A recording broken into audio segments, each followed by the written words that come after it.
Estem aquí amb la Maria Costa. La Maria ens acompanya a la llista electoral d'Esquerra Republicana de Catalunya, Moviment d'Esquerres. Maria, on estem? Estem al carrer Fontvella, que és un dels eixos més antics de la ciutat de Terrassa comercialment. Evidentment, tota la ciutat hi ha un centre comercial.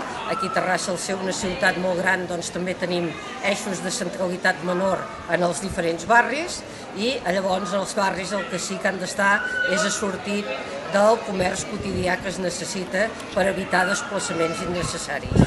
El comerç els aparadors són l'escenari d'una ciutat i una ciutat sense comerç doncs no seria res perquè la gent no passejaria.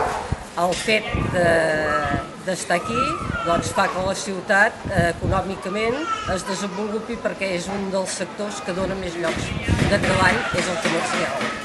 Amb la Maria coincidim que el comerç no només és un element essencial a la promoció econòmica de la ciutat, sinó que és un element bàsic per la qualitat de vida dels ciutadans.